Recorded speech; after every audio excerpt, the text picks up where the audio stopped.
Yan.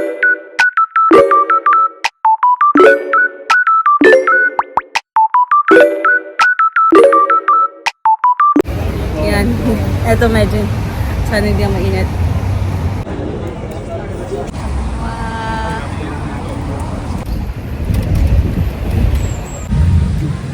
Itong bridge na to is called Pont Neuf. It's the oldest bridge here, pero Pont Neuf means new. In the 1600s, ito yung trading bridge here. I love Paris. Grabe ang haba nito. So we're here on the next stop. Ayan. So our next stop is the famous Notre Dame. So Notre Dame means lady pala, Our Lady. And actually it is one of the most visited Gothic church and also most visited here in Paris. So kumain dyan sa mga ganyan, sa labas lang. So dito yun sa Paris. I love Paris. Let's go. Let's go.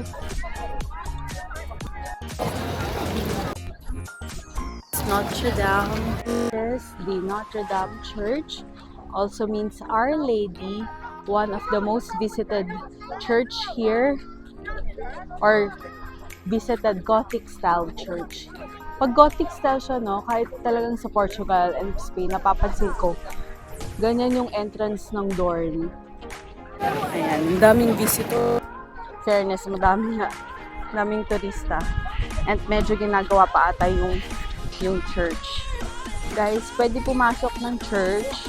Actually, mahaba lang yung entrance, kaya baka hindi na kami pumasok. Pero meron din siyang reservation. Pag may reservation, makakapasok naman kayo ng loob ng church.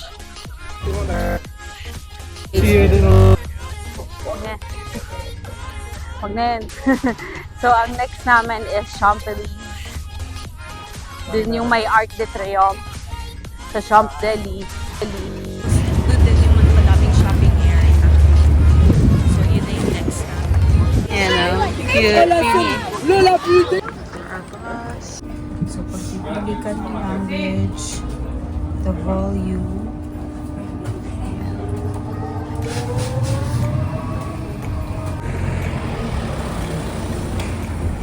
Arc de Triomphe. Ooh. So, yung Arc de Triomphe, 30 years in the making daw. Yung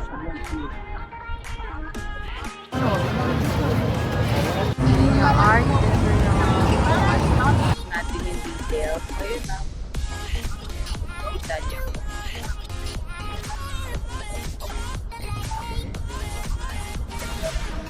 Tapos na ang touristy obligation. Ayun! Dun yung picture ng... Sige. Tama. Dito guys, yung kumukakan. Magandang yan. Set up for the art. Bucket list check! So now, mag-ano na kami dito sa Champs-Élysées. Ano makita dito? Dito yung shopping area. Yan, mga branded shops, Nike, and malaking Lacoste. Kasi ang Lacoste, dito siya sa France. Ganda, ang laki nung LV store. Like, so big. Let's go. Champs-Élysées. Ito yung streets. Oo nga pala, siguro kaya Guys, Saint Laurent, Montclair. Ayan, Champs-Élysées. Kita niyo yung malaking LV store. Meron po. Look at that LV. Ayan, LV store. Let's go. I need to go to the bathroom. May nakita kami yung bathroom kaso 2 euro. Ayan. Meron din Nike. Oh. Nike. There's LV.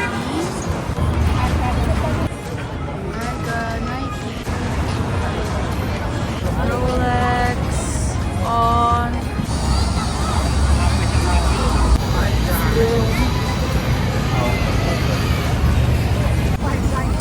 yan, masaya na sila kasi shopping na daw. Ay, wala pa. Yan, so kakain kami here. So we're having lunch here. Yan, far overlooking. Yan, mag-lunch kami. So, Thank you.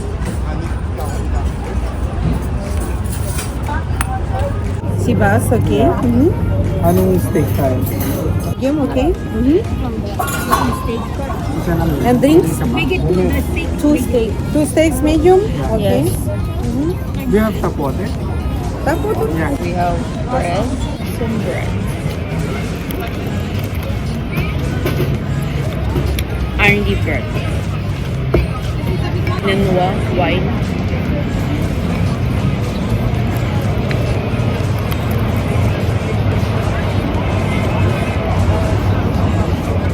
sorry, madam. Oh. 2 steak, huh? Yeah. Yes.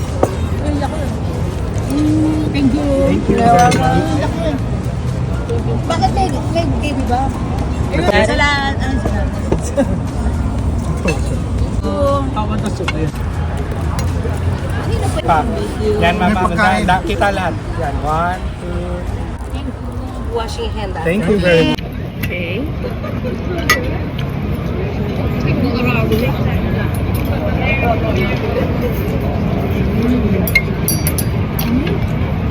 Up.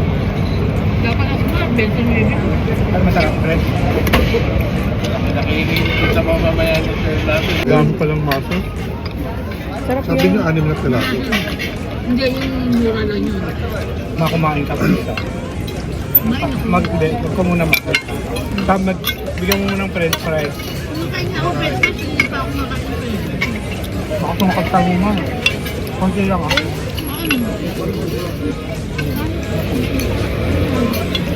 Boom. Basta may naman pa. Sarap naman yung steak, oh. Medyo ano lang. Dapat medium. Rare. Tigas eh.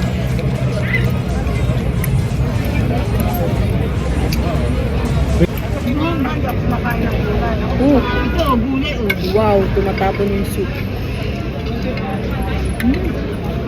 Ang winner ng onion soup. Yum. Kasot ko.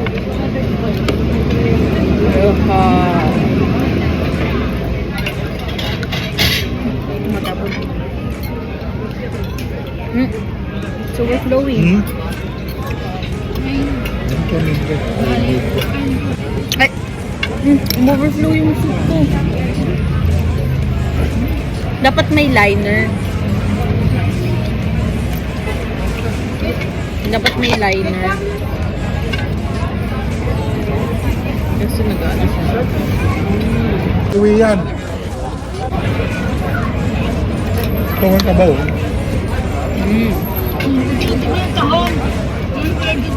Lami.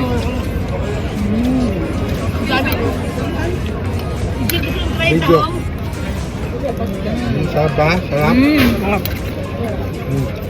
Pau.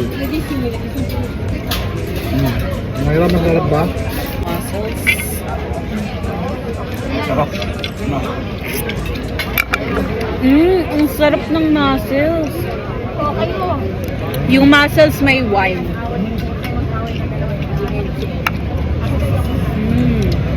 Ito lang nakilasin mo. Wait lang. Ito mo ito.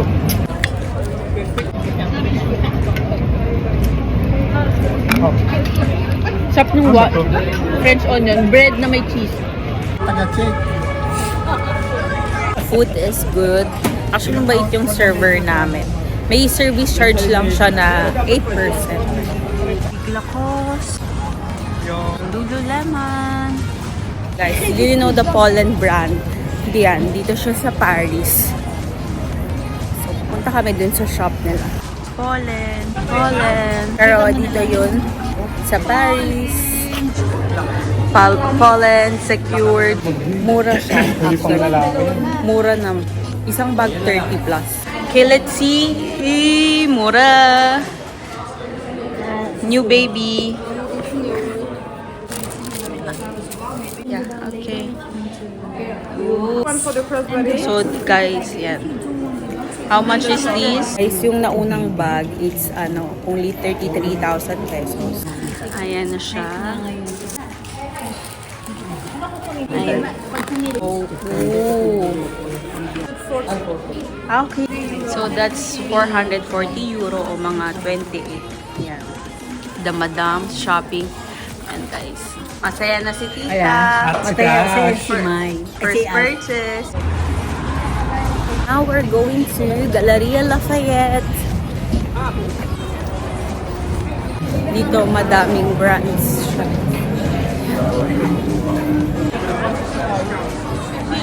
Po itong Galeries Lafayette, para siyang department store. Yan. Makikita nyo. Here.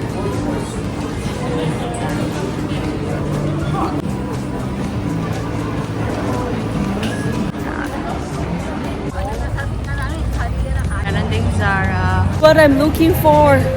I want some slaughter. And I want. Yan. Slur. Lalabas kami. 4 at 5 euro lang naman.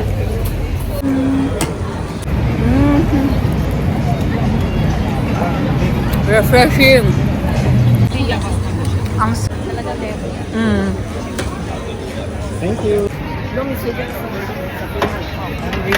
Purpose. Takip ba yan? Techo yan. Yan.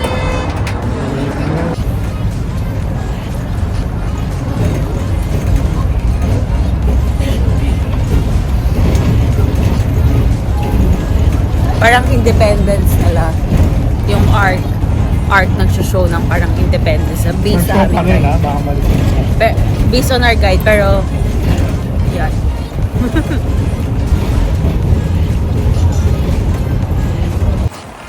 So this is the Grand Palais. Ayan. Grand Palais.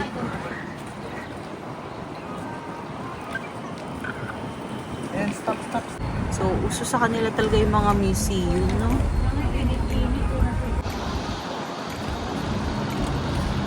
Kasi sila sa art, no? Ganda oh. Dito na kami.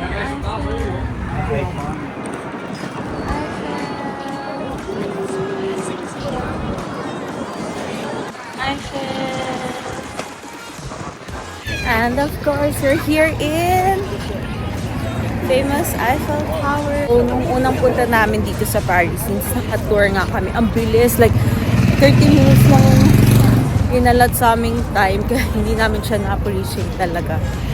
So ngayon, at least, kahit magtagal kami. Yan,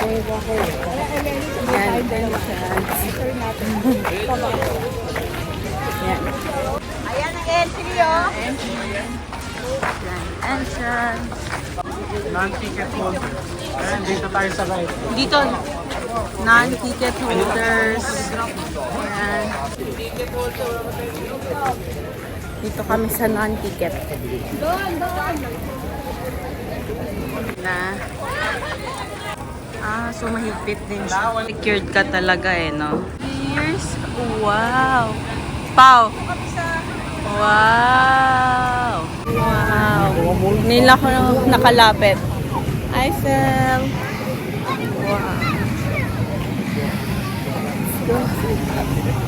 Ayun, may toilet din here. If you want. Walang entrance siya, guys. Dito sa Eiffel. Ang may entrance is kung papanik kayo sa taas. Birds here. Parrot bird. No, truth. Yan pa? Cute. Yan, mga... Let's go. Nakakapilay pala yung luma na yan. Luma na yan, brother. This is yung sa ilalim ng Eiffel Tower. Grabe no, pag nakita nyo talaga siya, I mean, mapapawaw kayo. Kasi usually nakikita mo lang siya in the TV or like just in the stories. Or pag nakita mo na siya parang, oh, it's nice. Nice naman siya punta. And actually, mas maayos nga compare before. Like years ago na nakapunta kami, medyo magulo. Ngayon, talagang mas maayos na siya. Kaming nagbibi. So, may pwede mag-picnic. Ayan na.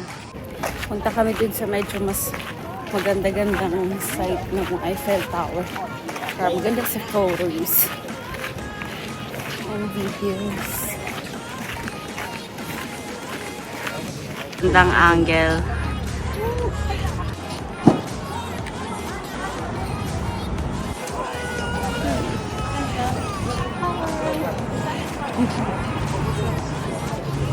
So guys, since dito ginanap ang Olympics 2025. Yan. Let's go magpa-picture here with the Olympics. And nakikita namin ang Eiffel. Parang we're in Paris na to. Lenin, Paris. Eiffel. Where's Eiffel? Let's buy. Bye Eiffel. See you in the next probably 3 years. See you soon. Ayan. Good to be back, and we'll be back again. Actually, in Paris, pag umaga naman, it's not too dangerous.